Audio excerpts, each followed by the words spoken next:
हमारे TV channel ओ TV overseas television को अभी सब्सक्राइब कीजिए, घंटी का बटन दबाना मत भूलिए ताकि अहम और मालूमाती वीडियोस आप तक पहुंचती रहें।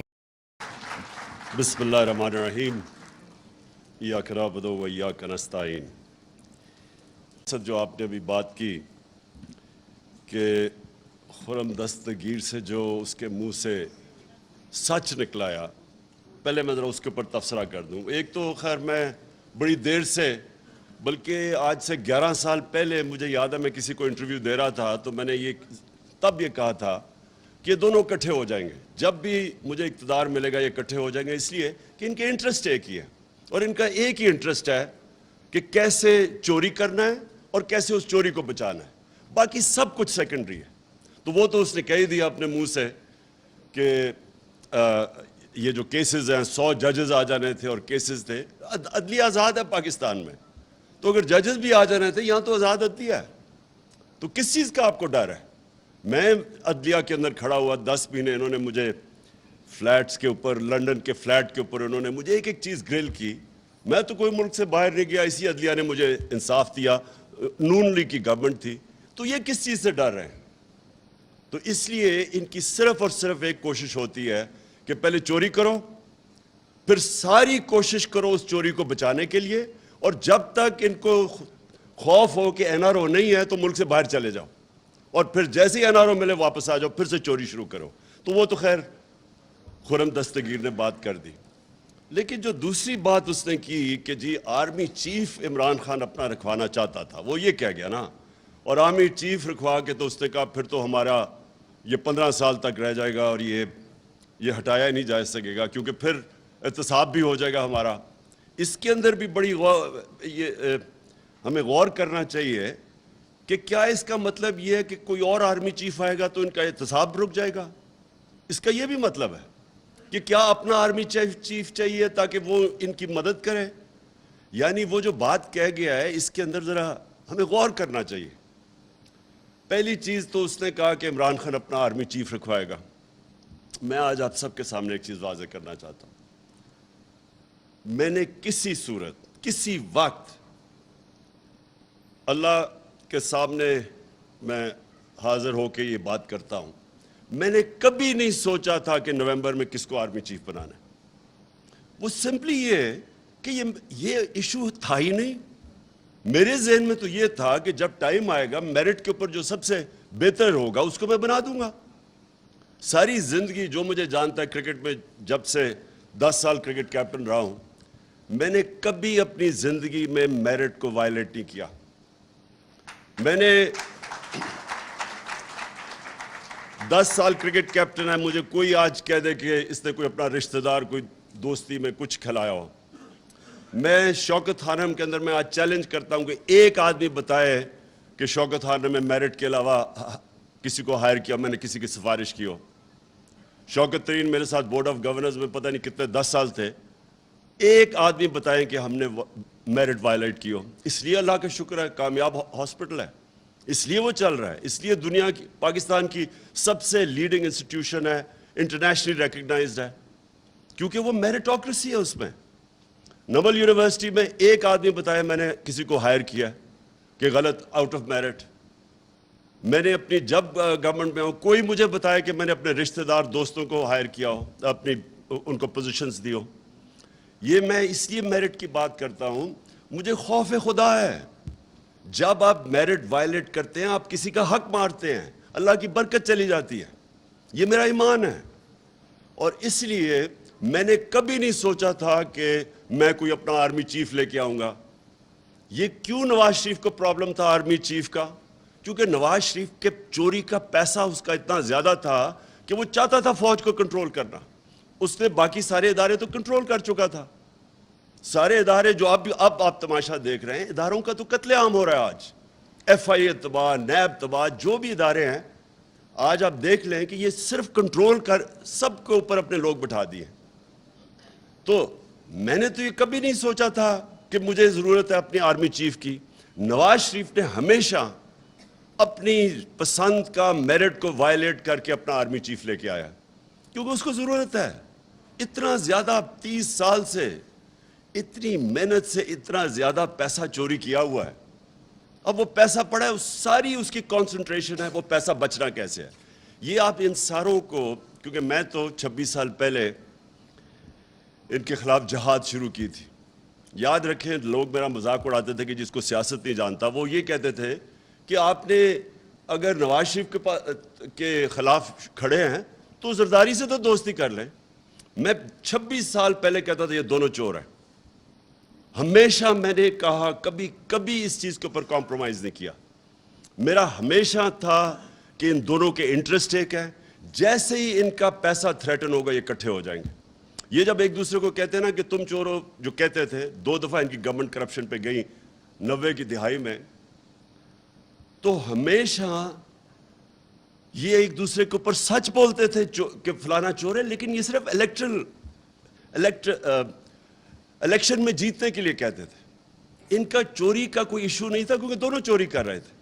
تو میں نے جب پارٹی اپنی اناؤنس کی, میں نے پہلے دن سے کہا یہ دونوں چور ہیں, اور مجھے کبھی کوئی شک نہیں تھا کہ جب بھی یہ میں پاور میں آؤں گا یہ دونوں اکٹھے ہو جائیں گے. تو ان کا تو انٹرسٹ چوری کرنا اور چوری کو بچانا, NRO لینا, ان کا تو انٹرسٹ یہ ہے, اور ان کا سارا یہ ثابت ہوا. اس لیے ان کو ہر ادارہ جو ان کی چوری کو تھریٹن کرتا ہے اس کو کنٹرول کرنا ہے. لہٰذا ڈر ان کو فوج سے ہوتا ہے. فوج سے کیوں ڈر ہوتا ہے؟ کیونکہ ISI اور ملٹری انٹیلیجنس ان کے پاس رپورٹس ہوتی ہیں ان کی چوری کی, تو یہ ان کو کنٹرول کرنا چاہتے ہیں کہ وہ اگر آؤٹ آف کنٹرول ہو جائیں تو ان کی چوری سامنے آ جائے گی. کنٹرول کرنا چاہتے ہیں کہ وہ اگر آؤٹ آف کنٹرول ہو جائیں تو ان کی چوری سامنے آ جائے گی. 2 دفعہ ان کی گورنمنٹس کہیں 90s میں چوری کے اوپر. جو خرم دستگیر نے بات کی کہ جی اپنا یہ آرمی چیف لے کے آئے گا, عمران خان کو کوئی ضرورت نہیں اپنے آرمی چیف رکھنے کی. مجھے کوئی اپنی چوری نہیں بچانی. مجھے تو جو میرٹ کے اوپر بہترین, کیونکہ ہم چاہتے ہیں کہ ہمارا فوج کا ادارہ مضبوط ہو. مضبوط تب ہوگا جب اب میرٹوکریسی ہو. تو ہمارا تو انٹرسٹ یہ ہے. تو یہ جو ان کی اپنے ذہن میں خوف آ گیا تھا کہ جناب میں وہ جنرل فیض کو لانا چاہتا ہوں, یہ ان کے خوف تھے. ان کے اوپر خوف طاری ہوا ہے, کیونکہ چوری, اتنی زیادہ چوری جب کر لیں, بلینز آف ڈالرز ان کے باہر پڑے, تو ان کو خوف ہے اس کا. اس خوف کی وجہ سے یہ پینک کر رہے تھے کہ اوہو یہ اگر وہ نومبر کے اندر اپنا آرمی چیف رکھ لیا تو یہ ملک کو تباہ ہو جائے گا, یعنی ان کی فیوچر تباہ ہو جائے گی. لیکن میں جو مین تھی میں اب اس کے اوپر آنا چاہتا ہوں. دیکھیں, پہلے تو یہ سمجھ لیں کہ امریکہ جب رجیم چینج کرتا ہے تو کیا امریکہ رجیم چینج کرتا ہے دوسرے ملکوں کی بہتری کے لیے؟ اوپر سے تو وہ کہتے ہیں کہ ڈیموکریسی اور ڈیموکریسی, ہم دنیا میں ڈیموکریسی لانا چاہتے ہیں, فری ورلڈ, یہ تو سارا ریٹرک ہے. لیکن رجیم چینج جب بھی ہوتا ہے وہ لوگوں کو, ملکوں کو استعمال کرتے ہیں اپنے انٹرسٹ, اپنے فورن پالیسی کو آگے بڑھانے کے لیے. تو جو رجیم چینج ہوتا ہے, پہلے تو یہ کلیئر ہو جائے, وہ امریکہ اپنے انٹرسٹ کے لیے کرتا ہے, وہ ہمارے انٹرسٹ کے لیے نہیں کرتا. اب کیا ہمارے انٹرسٹ میں ہے کہ ہم بیسز دیں امریکہ کو؟ کیا یہ ہمارے انٹرسٹ میں ہے؟ کیا ہمیں پتہ نہیں چلا کہ ابھی یہ جو وار آن ٹیرر ہوئی تھی اس میں جو ہماری تباہی ہوئی, یہ اسلام آباد ایک فورٹرس بنا ہوا تھا, خود کش حملے ہو رہے تھے, کرکٹ ٹیم یہاں ٹور نہیں کرتی تھی, انویسٹر تو بڑی دور کی بات ہے. کیا یہاں میریٹ کے اندر جو بم بلاسٹ ہوا, تو ہمیں سب کو پتہ ہے کہ ہم استعمال ہوئے تھے اس میں. ہمیں ہمارے سربراہ کو دھمکی دی گئی تھی تب بھی کہ we will bomb you into stone age اگر آپ ہماری جنگ میں نہیں شامل ہوں گے. اور ہم شامل ہوئے, جھوٹ بولا ہمارے سے. مجھے یاد ہے میں وہ میٹنگز میں تھا کہ نہیں جی ہم تو ان کو صرف لاجسٹیکل سپورٹ دے رہے ہیں. ادھر سے شروع ہوا. میرے اسمبلی میں تقریر ہے جب انہوں نے فوجیں بھیجنی شروع کی اپنی وزیرستان میں نے ان کو سمجھایا, کیونکہ اگر آپ نے تاریخ پڑھی ہو, سارے اس علاقے کی تاریخ پڑھی ہو, اتنی سٹوپیڈیٹی وزیرستان میں نے ان کو سمجھایا. کیونکہ اگر آپ نے تاریخ پڑھی ہو, سارے اس علاقے کی تاریخ پڑھی ہو, اتنی سٹوپیڈیٹی کبھی بھی کسی ہمیں نہیں کرنی چاہیے تھی. مجھے ابھی بھی یاد ہے میں نے سپیچ کی کہ میں وہ علاقوں کو کیوں بہتر جانتا تھا. میں نے ایک ٹریول بک لکھی تھی سارے قبائلی علاقے میں پھر کے.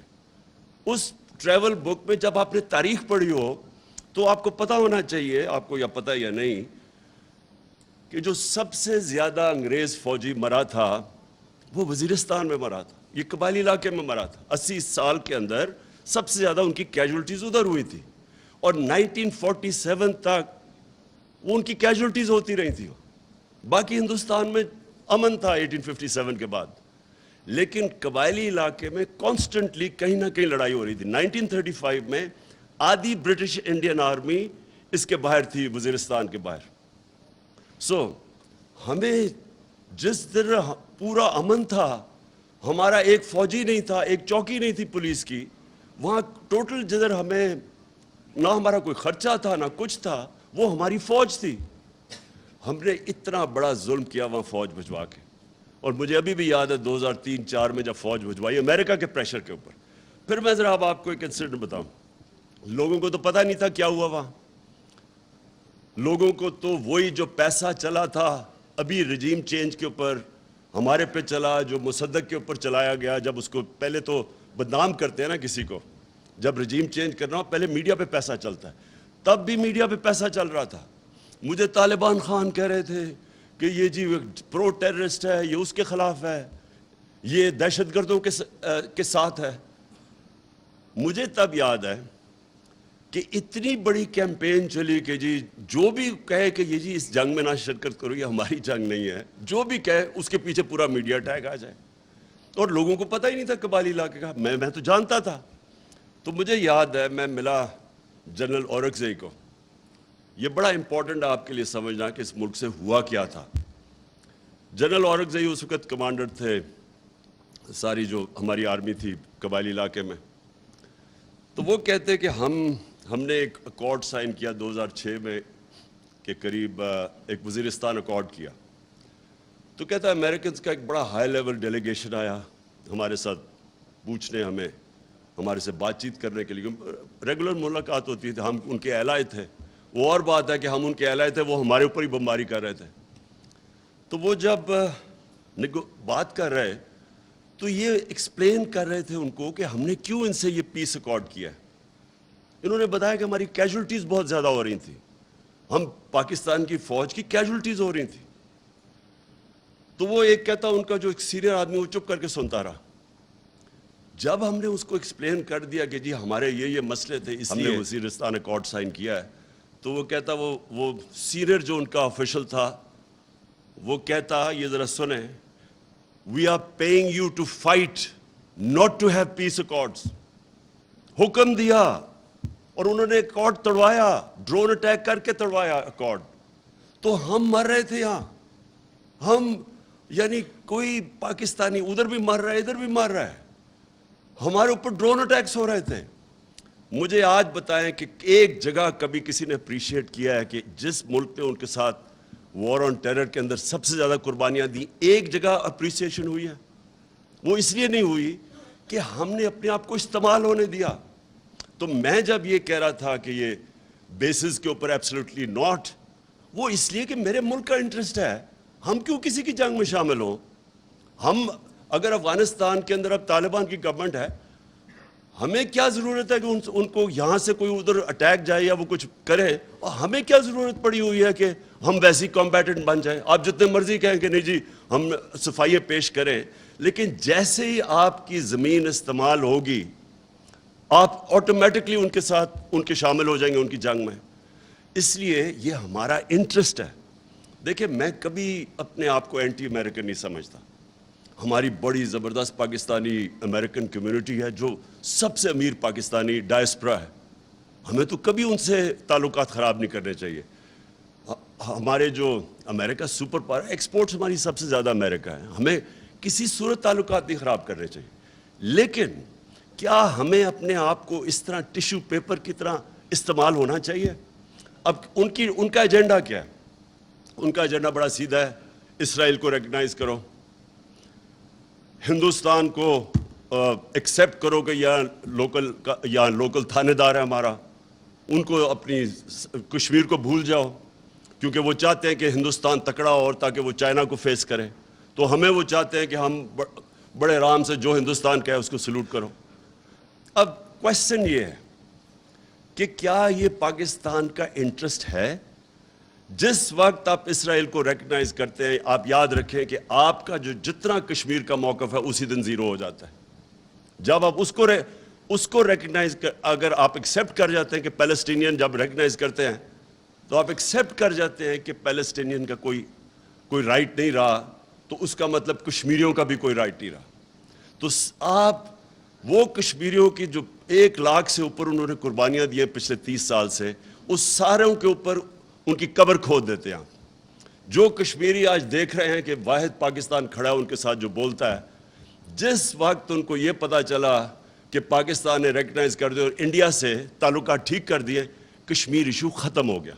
और वो ख़त्म हो गया था पहली दफ़ा जब ये उठा है UN सिक्योरिटी काउंसिल में, इंटरनेशनल फोरम्स, वो हमारे दौर में उठा है।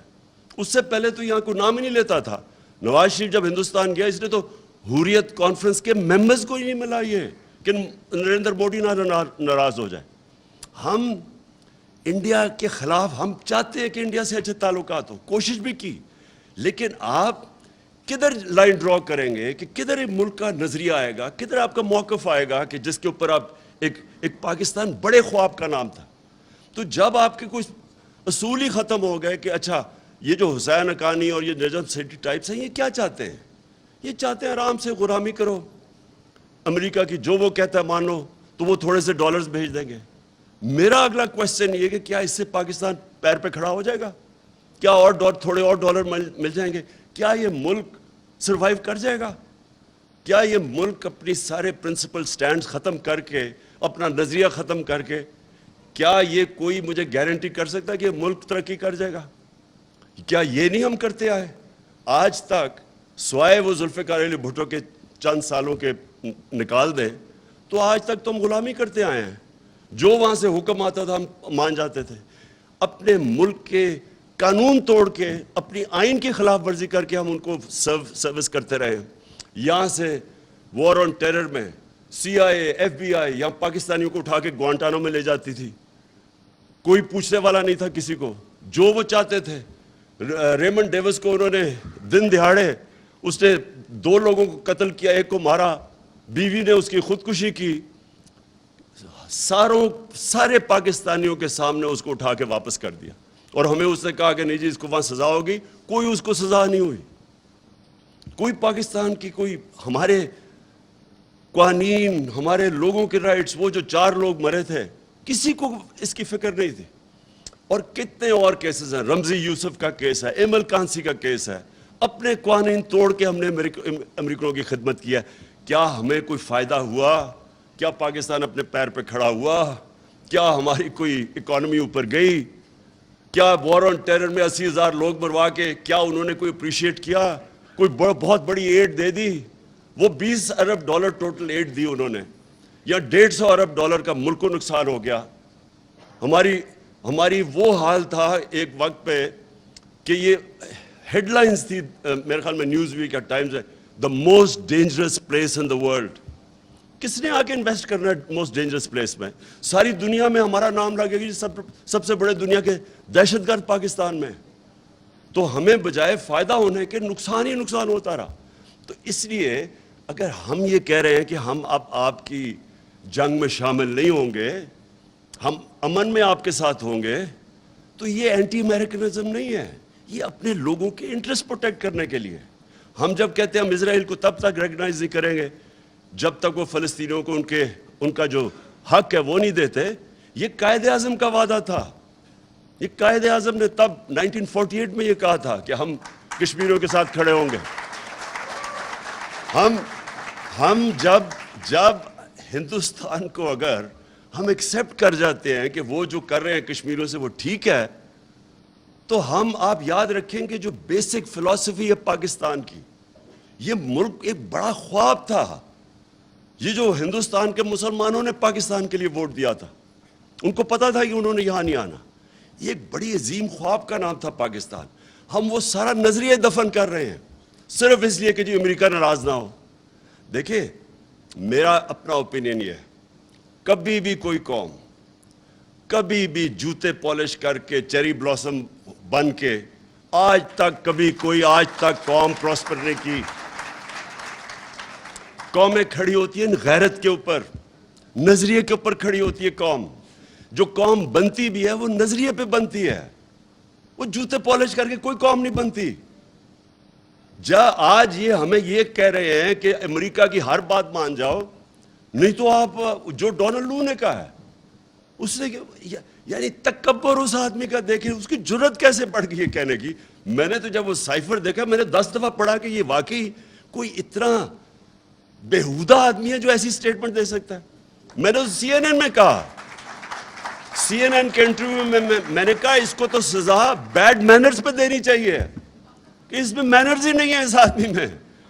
तो यानी कौन सा एक खुददार कौम कौन एक्सेप्ट कर सकती है। और हम क्या सुन रहे हैं जी, वो ऐसे तो मुरासले आते रहते हैं, पता नहीं किसको आते रहते हैं। मैंने तो पहली दफा ऐसा मुरासला देखा था और यकीन करें आखिरी दफा होगा, क्योंकि किसी की जरूरत नहीं होगी आगे से इस तरह का मुरासला भेजने के लिए पाकिस्तान को। आपने अभी तक हमारा चैनल सब्सक्राइब नहीं किया तो अभी सब्सक्राइब करें और बेल आइकॉन को क्लिक करके हमारी लेटेस्ट वीडियोस के बारे में अपडेट जानें।